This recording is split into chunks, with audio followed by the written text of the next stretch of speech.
avanzando hacia épocas más cercanas.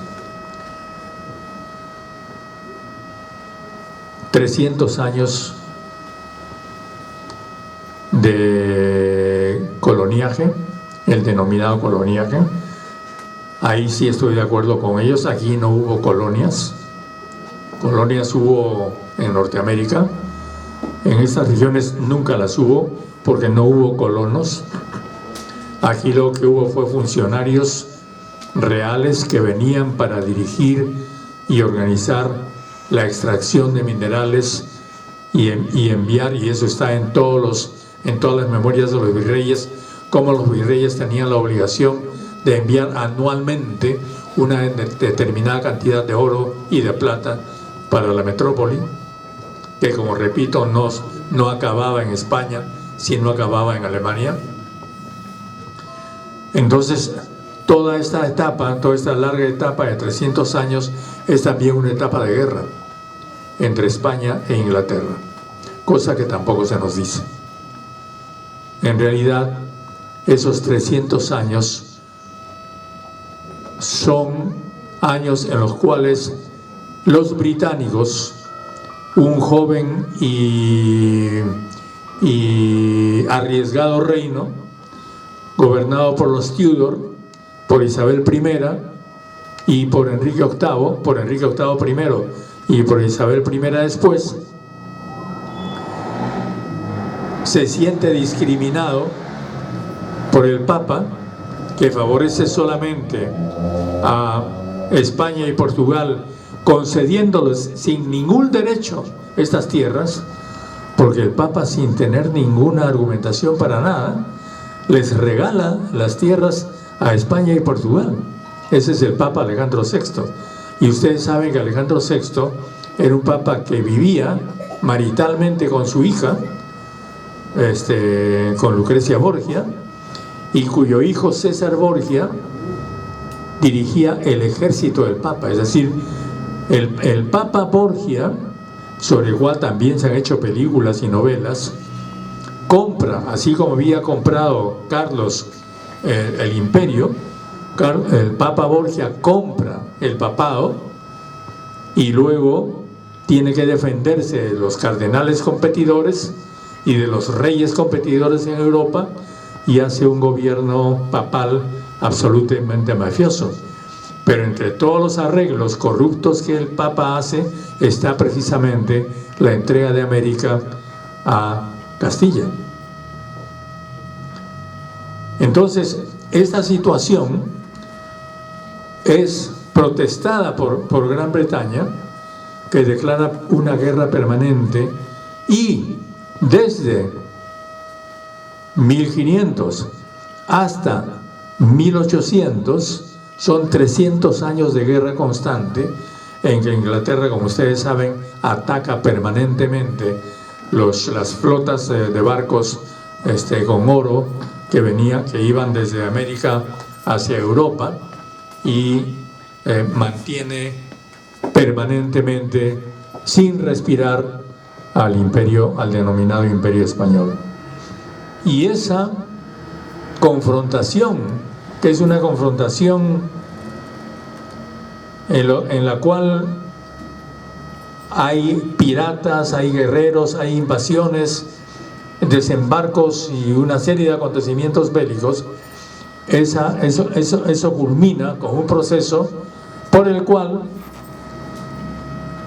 devolviendo lo que hace Inglaterra, España con Francia apoyan la lucha por la independencia de Norteamérica.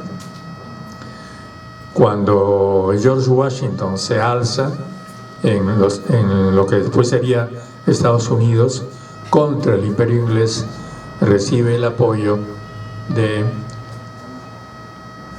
Reino de España, el Imperio Español y del Imperio Francés. Y hay una guerra. Eso ya es 1776. Como consecuencia de esa guerra van empobreciendo.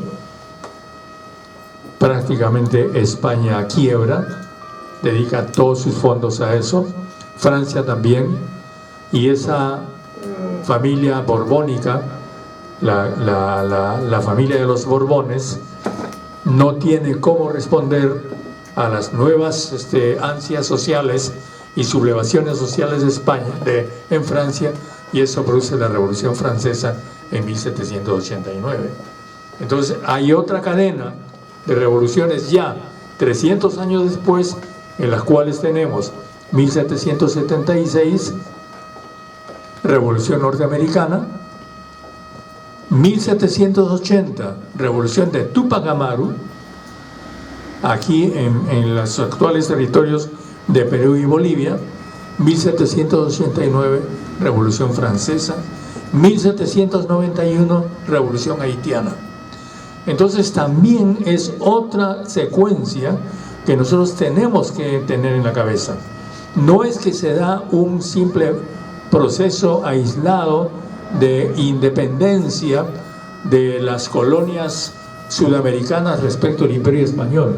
Es una secuencia de guerras y de revoluciones en las cuales tenemos, como repito, la Revolución Norteamericana, la Revolución Francesa,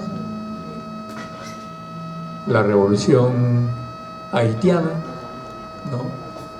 Y luego tendríamos también, como consecuencia de la Revolución Francesa, todo un proceso, la Revolución Napoleónica, la invasión de España, la caída de los Borbones, y entonces se produce la Revolución de Cádiz, y como consecuencia de Cádiz, en todo el proceso que se da a partir de 1810, ¿no?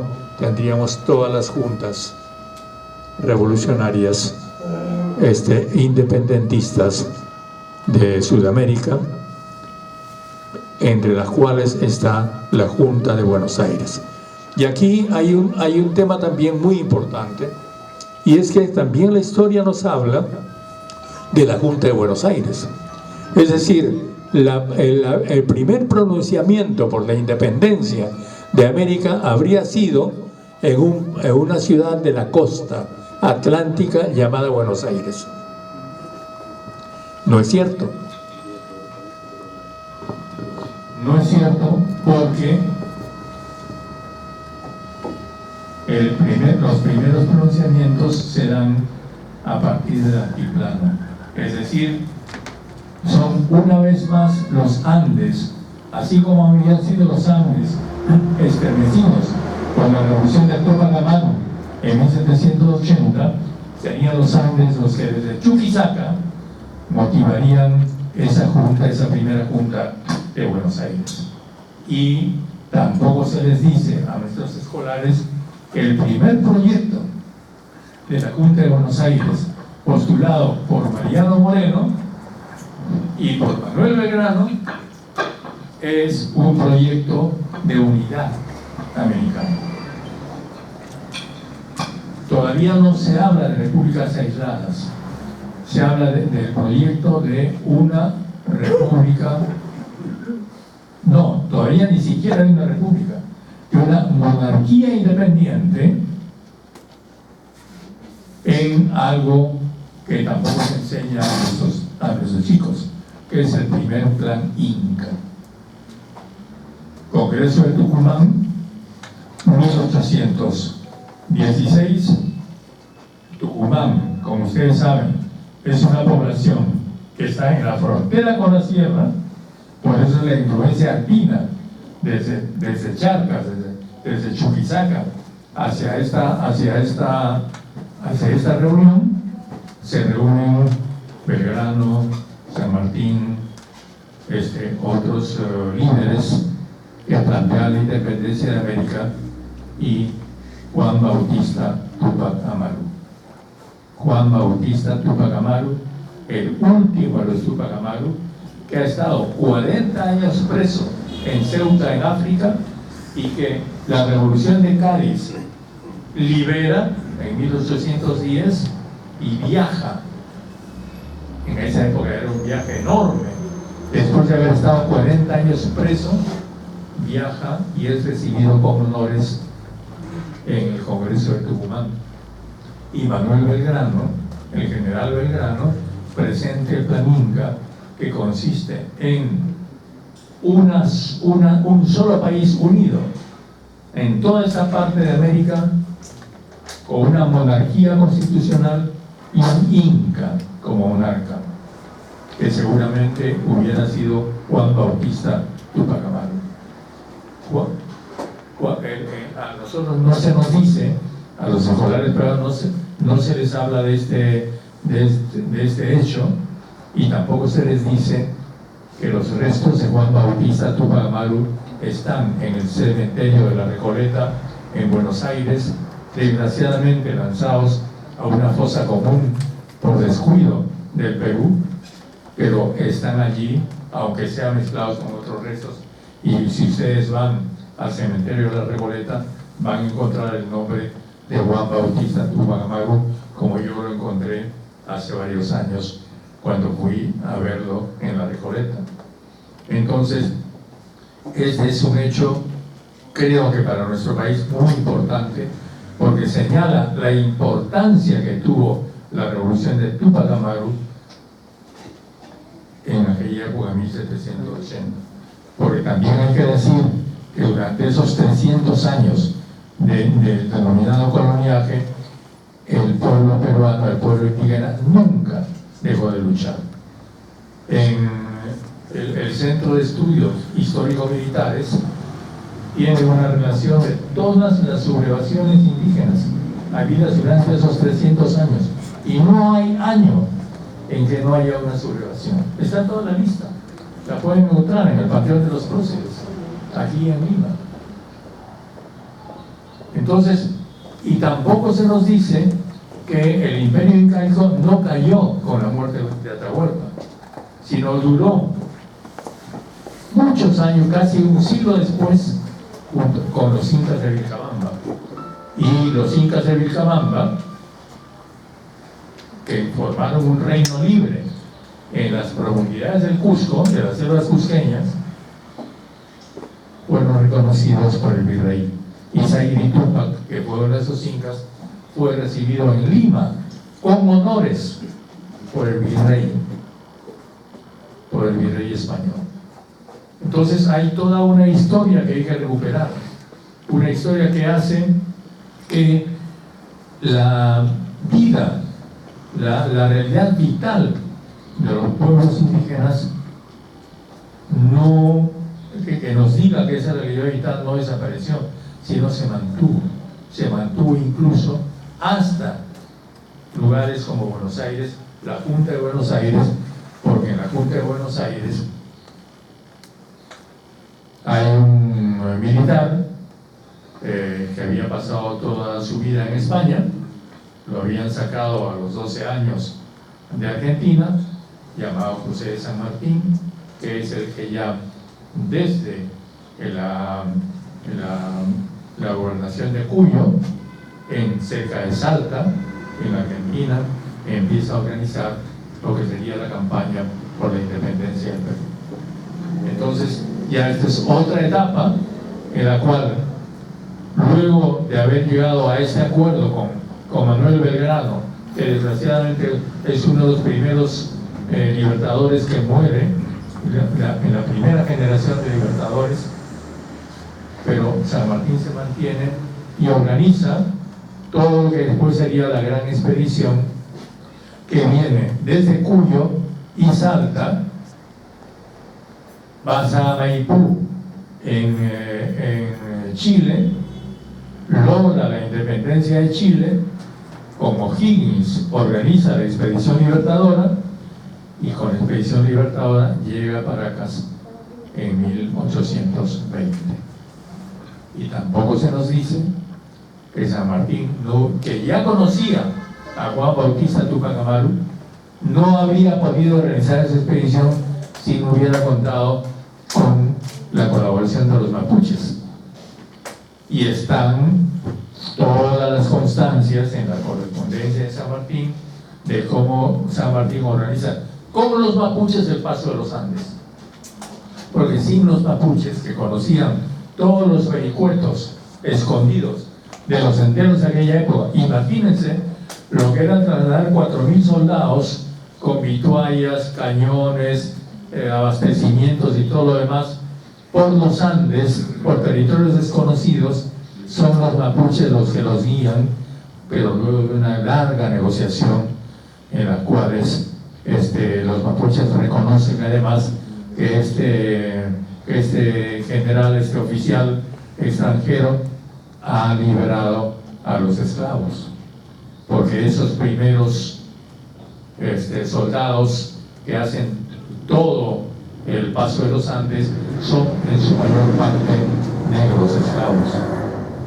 Tampoco se nos dice entonces que desde las primeras generaciones la liberación de nuestros países fue obra no de las oligarquías, sino fue obra de los esclavos y de los indios, de los negros y de los mapuches.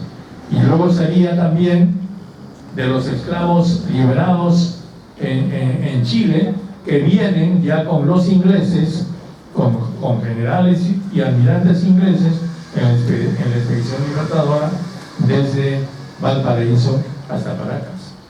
Y es curioso, ¿no?, esta expedición, esta enorme expedición en la que tienen ustedes jefes británicos, como por ejemplo el almirante Cochrane, que es el que maneja toda la flota libertadora, ¿no?, o el general Miller,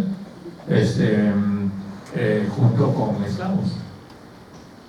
Y cuando llegan a Paracas, lo primero que hacen es liberar también más esclavos. Y esos esclavos no se entrenan para la guerra. Y los esclavos son entrenados para manejar caballo. Los negros estaban prohibidos de manejar caballo durante la época colonial. Pero también esos negros a los cuales se les ofreció a cambio de su vida la libertad, nunca fueron liberados.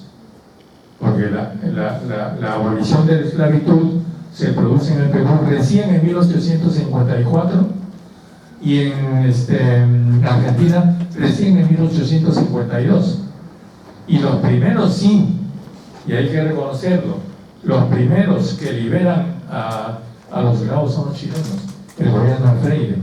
Y eso es más o menos, me parece que es más o menos por 1821, por toda esa época. Es decir, el primer país que en el sur de América declara abolida la esclavitud después de Haití, porque por supuesto los primeros son los haitianos, es Chile. Y lo otro que no se nos dice tampoco es que San Martín viene al Perú no como general argentino, como general chileno, con bandera chilena. Y esta vergüenza peronista seguramente hace que en la historia peruana se oculte que la bandera de la flota libertadora era la bandera chilena, y que San Martín es un general del ejército de Chile, contratado por el Parlamento de Chile para venir a liberar el Perú. Entonces, y luego cuando uno sigue esta historia se da cuenta entonces de que la permanencia de San Martín en el Perú fue muy difícil, porque San Martín se dio cuenta cuando llegó que la gente no quería la independencia. Lima era ciudad amurallada, San Martín llega primero a Paracas, ¿no? Luego da vueltas, se entra en Ancón, examina el terreno, aprovecha porque entre 1820 y 1823 hay una revolución en España, que es una revolución liberal, cuyo jefe, el coronel del Riego, impide que vengan 40.000 soldados a sofocar las guerras de independencia en América, y eso hace que San Martín pueda moverse entre 1820 y 1823 con toda la comunidad. Y entonces negocia con el virrey, negocia con Canterac, ¿no?, con Pezuela, y se hacen amigos. tampoco la historia nos dice que el virrey, entonces virrey Pezuela, recibe de Cádiz la orden de negociar con los independentistas latinoamericanos. Entonces el virrey tiene orden de negociar y el virrey dice: San Martín, pero general, yo lo recibo, pero ¿para qué va a pelear usted? Si ya la mitad ha sido abolida por la Constitución de Cádiz, la Inquisición ha sido clausurada por la Constitución de Cádiz, ¿para qué va usted a pelear? Si quiere, vamos juntos y hablemos con el gobierno de Madrid, el gobierno español, y ya era el gobierno de Madrid, porque ya había caído Napoleón en 1814, y arreglemos este asunto. Y tampoco, y está en todos los diarios, en la correspondencia y en los informes, cómo los generales realistas y los generales independentistas se reúnen, se divierten, toman tragos y se abrazan. Pero súbitamente Canterac se retira. Y se retira de Lima. Lima era una ciudad amurallada y San Martín, con Bernardo de Monteagudo, que es otro de las bestias negras según la historia peruana, ¿no? Bernardo de Monteagudo había organizado con el general Arenales, argentino, las guerrillas indígenas, y Bernardo de Monteagudo organiza las milicias negras. Entonces, cuando se retira Canterac, entra inmediatamente Monteagudo con sus milicias negras y están los guerrilleros indígenas organizados en las quebradas, fuera de las murallas de Lima, que se podían ver, dicen los viajeros, desde Lima. Y las familias limeñas tiemblan frente a eso. Las familias limeñas entonces llaman a San Martín, pero no lo llaman porque sean independentistas, sino porque tienen miedo a los indios y a los negros. Y entonces San Martín, y eso también está en la correspondencia, se dirige al conde de San Isidro, que era el alcalde de Lima, en una carta, y le dice: señor conde de San Isidro, estoy a la cabeza del Ejército Libertador y exijo a usted que en el término de distancia reúna al Cabildo de Lima y nos diga si ustedes quieren o no quieren la independencia. ¿Qué van a decir el conde de San Isidro? No. Sí, ya no tenía defensas, solamente estaba el Ejército Libertador ahí en las afueras para entrar. Y así se proclama la independencia peruana. Eso es junio de 1821. La historia nos habla de que, bueno, se reúnen las familias que son felices, ¿no es cierto? Y entonces, felices, no, proclaman la independencia, no. La proclaman a presión de San Martín. Y claro, evidentemente, hay fiestas, hay saraos, hay grandes celebraciones, pero ya bajo el nuevo régimen. Es un régimen duro, durísimo. Y otra vez, la historia nos va a decir que San Martín es el bueno y que Bolívar es el malo.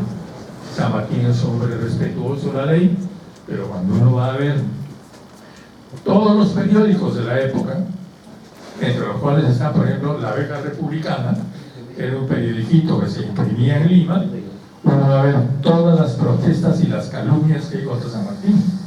San Martín es violentamente atacado. Se pide que se vaya San Martín. Lima no recibe cordialmente a San Martín, al punto que San Martín ya en 1822-23 determina irse. Estaba ya enfermo, cansado, había perdido todo apoyo. O'Higgins, que era su principal apoyo en Santiago de Chile, había caído también. La derecha, la ultraderecha, conservadora chilena lo había arrojado del poder. Estaban sus enemigos en Buenos Aires, no tenía apoyo ni de Buenos Aires ni de Santiago. Entonces San Martín va, se produce la famosa entrevista con Bolívar y le dicen: general, me voy. Otra vez la historia dice: entonces San Martín fue porque se disgustó con Bolívar.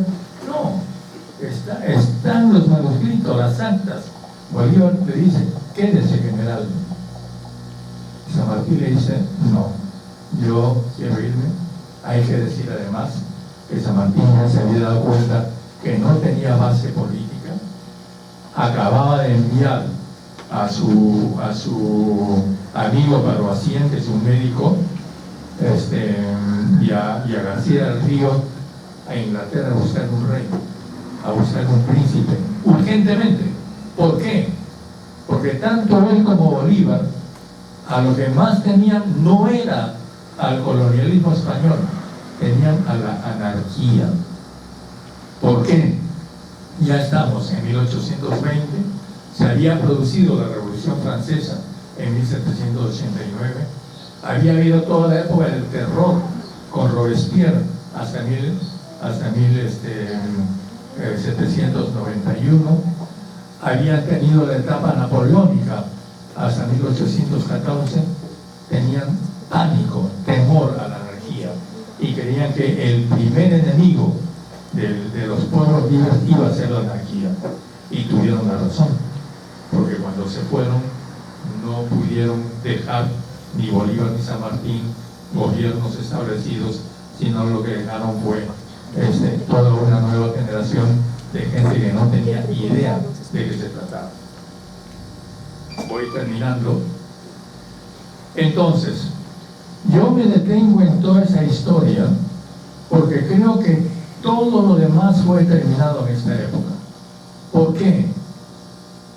Porque la gran promoción utópica, los que sabían lo que querían, los que querían pueblos realmente libres, que incorporen a las masas indígenas, fueron muriendo. Mariano Moreno fue envenenado, Manuel Belgrano muere, Bernardo O'Higgins lo echan de Chile, tiene que venir corriendo al Perú. San Martín es prácticamente expulsado del Perú, ni siquiera lo aceptan en Argentina, tiene que irse desterrado a Francia, donde muere. Nunca lo dejaron regresar a Argentina, y Bolívar tuvo la suerte que ya es conocida, y Sucre, el discípulo de Bolívar, el que logra el triunfo de Ayacucho, es asesinado. Entonces la Manolita Sáenz muere en la miseria. Todos los que habían ayudado a los libertadores, a esa primera generación, mueren en la miseria o asesinados, y entonces queda solamente la generación de los vivos, de los aprovechadores, de los mediocres, ¿no? De la gente que no sabía ni de qué se trataba, como Gamarra del Perú, ¿no?